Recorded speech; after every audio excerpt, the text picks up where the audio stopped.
frères et sœurs, que le nom du Seigneur soit béni.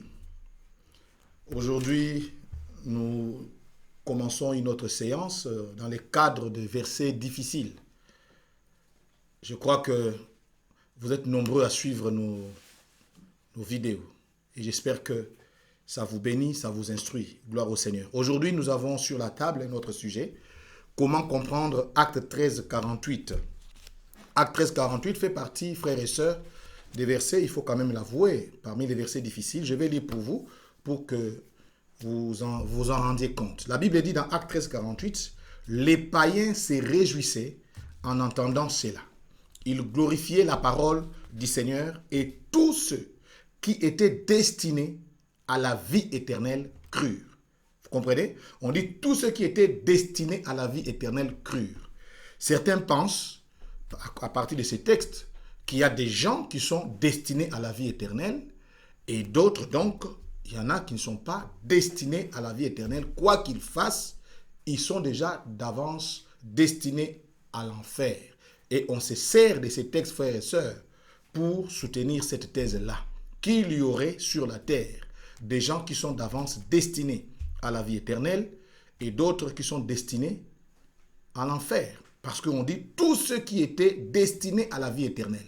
Et le nom dit, c'est quoi? C'est qu'il y a aussi des gens qui ne sont pas destinés à la vie éternelle. Ceux-là, quoi qu'ils fassent, d'après certaines personnes qui interprètent Acte 13, 48, quoi qu'ils fassent, rien ne peut arriver dans leur vie.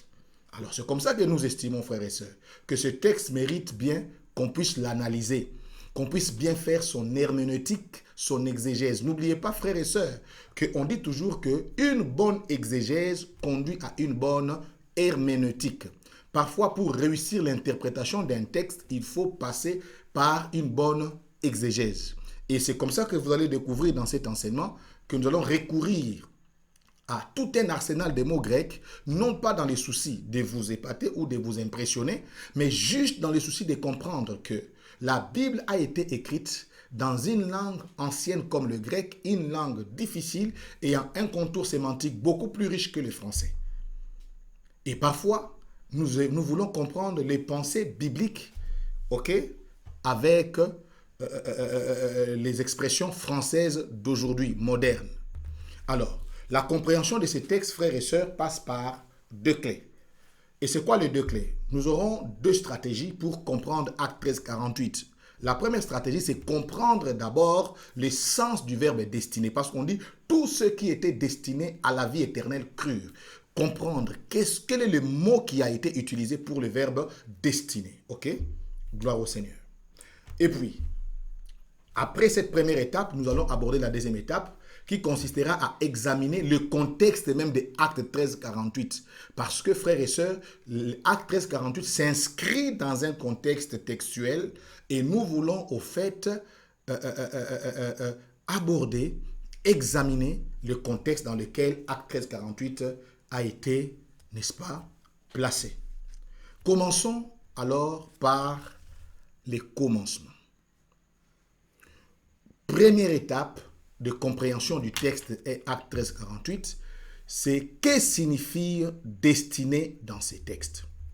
Alors, avant de dire d'où vient le mot grec destiné ici, je voudrais d'abord que nous comprenions que dans les Écritures, le verbe destiné, dans le Nouveau Testament, bien sûr, le verbe destiné est utilisé avec 7 mots grecs. Le premier mot grec, nous le voyons dans 1 Thessaloniciens 5, 9. On dit, car Dieu ne nous a pas destinés à la colère, mais à l'acquisition du salut par notre Seigneur Jésus-Christ. On dit, Dieu ne nous a pas destinés à la colère, mais à l'acquisition du salut. Vous voyez qu'on a utilisé le mot destiné, alors que dans Acte 13, 48, on utilise encore le verbe destiné. Mais les deux verbes destinés ne viennent pas des mêmes mots grecs. Vous comprenez cela, frères et sœurs? Alors, dans Acte 13, dans 1 Thessaloniciens 5, 9, on dit « Car Dieu ne nous a pas destinés à la colère, mais à l'acquisition du salut par notre Seigneur Jésus-Christ. » Et dans 1 Pierre 2, 8, on dit « Et une pierre d'achoppement et un rocher de scandale, ils s'y heurtent pour n'avoir pas cru la parole, et c'est à cela qu'ils sont destinés. » Donc, dans 1 Thessaloniciens 5, 9, 1 Pierre 2, 8, on utilise le verbe destiné, mais le verbe destiné utilisé ici vient d'un mot grec titemi. Titemi a le sens de mettre, a le sens de poser, a le sens de placer, a le sens de mettre en place, mais aussi le sens de destiner. Et Louis II, dans ses champs sémantiques, a choisi le verbe destiner. Ok. Maintenant, quand vous prenez maintenant Romains 3,25, Romains 3,25 utilise aussi le verbe destiner. On dit celui que Dieu, on parle de Christ, celui que Dieu a destiné par son sang à être pour ceux qui croiraient victime expiatoire. Vous comprenez? Donc, on utilise le verbe destiné. Et ici, destiné, ce n'est plus titemi, mais c'est plutôt protitemi. Protitemi a le sens de placer devant, a le sens de disposer, a le sens de mettre devant soi, a le sens de former le projet.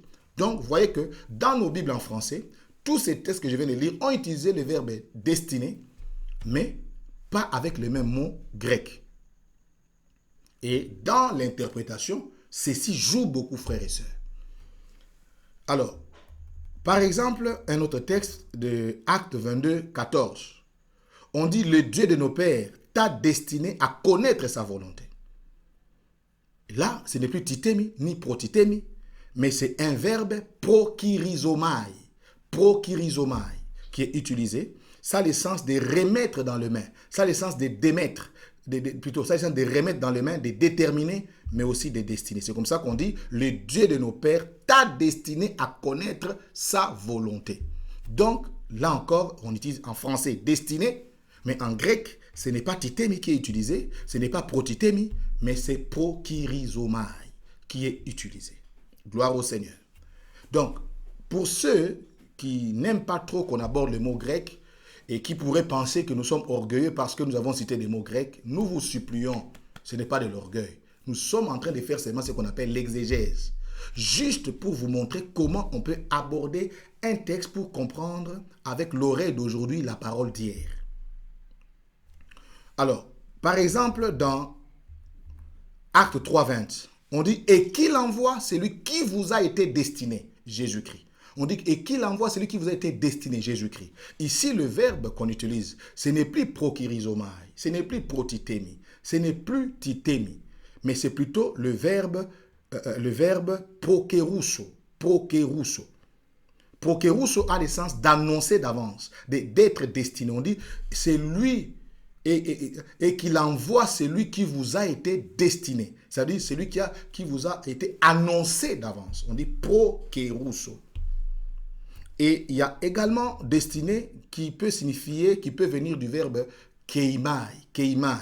On voit ça par exemple dans le texte de Luc 3, 24, lorsque Simon parle de Jésus. On dit cet enfant est destiné à amener la chute et le relèvement de plusieurs en Israël.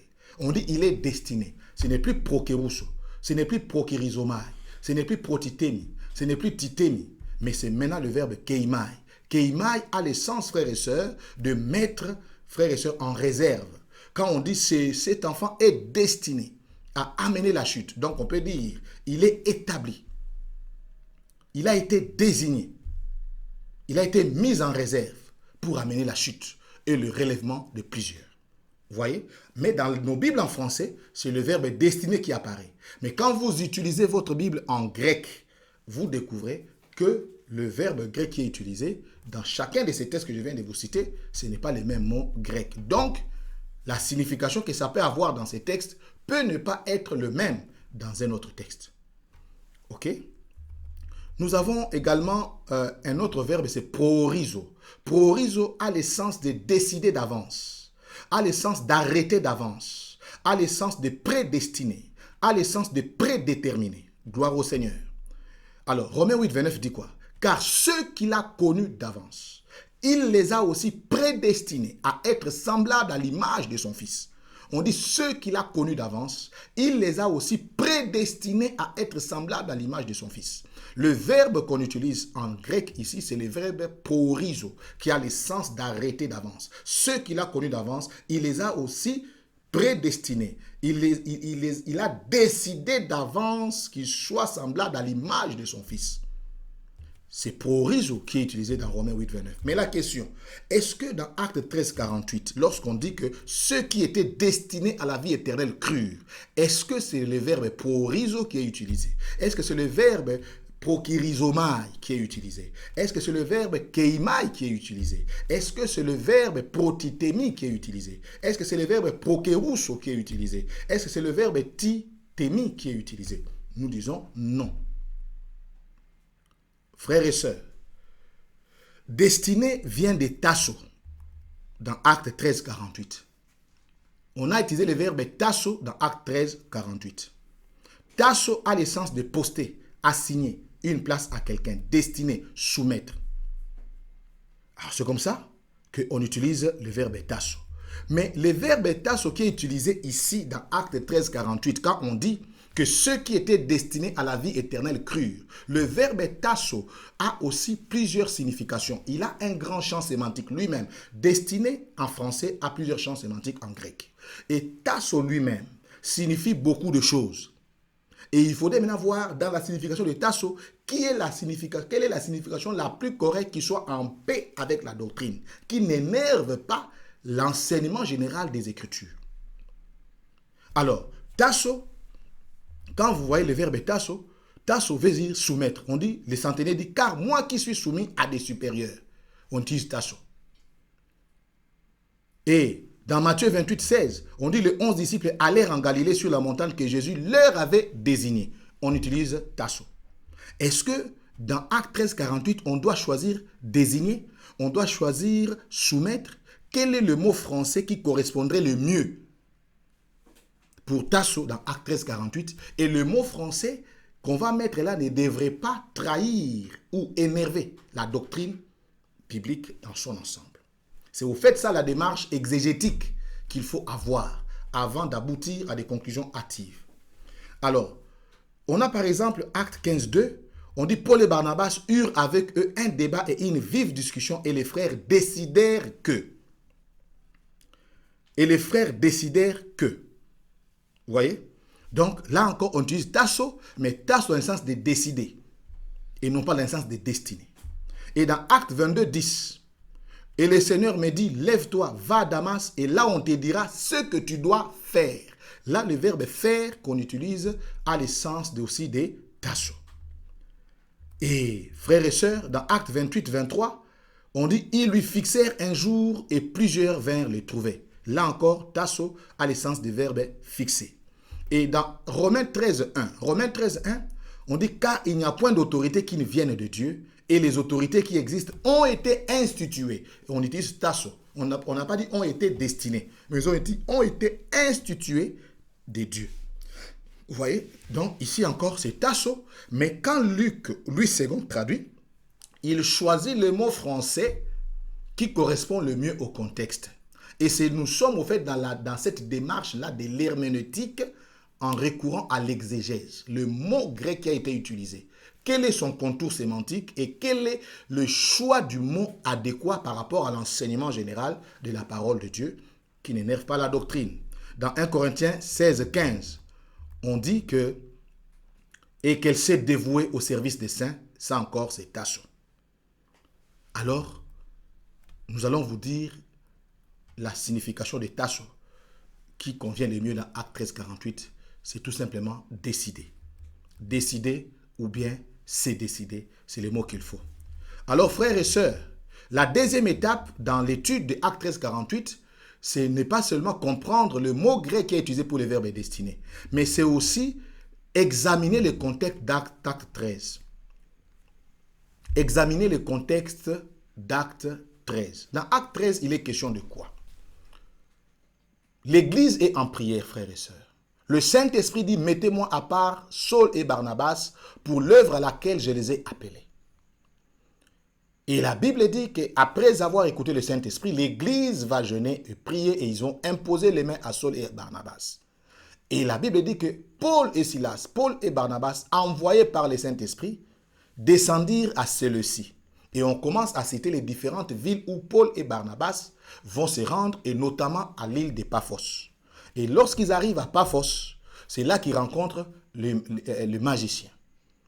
Et vous savez ce qui va se passer à Paphos. Et puis après, ils vont quitter là pour arriver à Antioche de Pisidie. Ils vont prêcher la parole de Dieu. Ils vont démontrer que les promesses que Dieu avait faites à Abraham, à David, qu'il ne mourrait pas, qu'il ne verrait pas la corruption, Paul va démontrer dans cette synagogue qu'en réalité, le Seigneur parlait du Messie, qui n'est rien d'autre que Jésus.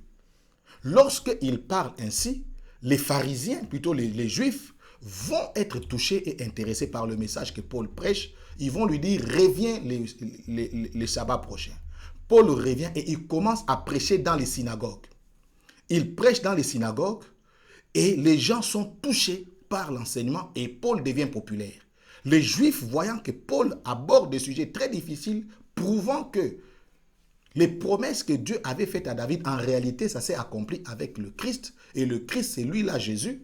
Les Juifs, ayant vu que beaucoup de gens affluaient vers les synagogues pour écouter Paul, ils vont se mettre non seulement à les contredire, mais à l'injurier en plus. C'est ça le contexte d'Acte 13. Vous comprenez, frères et sœurs? Ils vont se mettre à l'injurier. Alors, c'est dans ce sens-là que dans Acte 13, la Bible dit que, voyant qu'ils se sont eux-mêmes jugés indignes, Paul dit qu'ils se sont jugés indignes de la vie éternelle.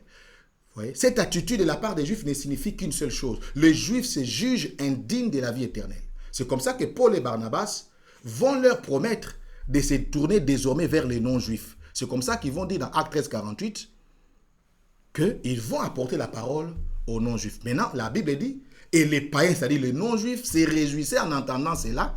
Ils glorifiaient la parole du Seigneur et tous ceux qui étaient destinés à la vie éternelle crurent. Remarquez, frères et sœurs, d'un côté, les personnes à qui Paul prêche l'évangile, ils se jugent eux-mêmes indignes de la vie éternelle. Et à cause de leur comportement d'incrédulité, Paul dit, nous allons maintenant prêcher cet évangile aux non-juifs. Et quand les non-juifs entendent ça, ils se réjouissent de ce que Paul disait et ils glorifient le Seigneur. Et on dit que tous ceux qui étaient destinés à la vie éternelle crurent. Alors, quel sens donner au verbe tasso dans Acte 13, 48? Nous avons vu déjà que tasso contient l'idée de destinée, mais ici, le vrai verbe qu'il faut utiliser, c'est le verbe décider. Donc, la meilleure traduction de Acte 13, 48 serait ceci. Tous ceux qui s'étaient décidés, parce que c'est tasso. Tasso, c'est aussi c'est décider. Tous ceux qui s'étaient décidés à la vie éternelle crurent. Ils étaient décidés pour avoir la vie éternelle, ils ont cru. Alors que les Juifs, par rapport à la vie éternelle, ils se sont eux-mêmes jugés indignes. Ça, vous le verrez, je crois, dans 1 Acte 13, 44. En considérant les champs sémantiques des Tasso, nous préférons dire que les païens se réjouissaient en entendant cela, ils glorifiaient Dieu et tous ceux qui s'étaient décidés à la vie éternelle, ils ont cru. Donc, il faut faire une bonne exégèse. Ce n'est pas destiné d'avance pour la vie éternelle, c'est pourquoi ils ont cru, non. Mais ils s'étaient décidés pour la vie éternelle, c'est pourquoi ils ont cru. Non pas qu'ils ont été préparés, ils ont été faits pour la vie éternelle, non. Mais plutôt, ils ont cru parce qu'ils étaient décidés. Ils s'étaient décidés pour la vie éternelle. C'est tasso. Que le Seigneur vous bénisse et j'espère que vous écouterez cette vidéo autant de fois que possible. Merci beaucoup.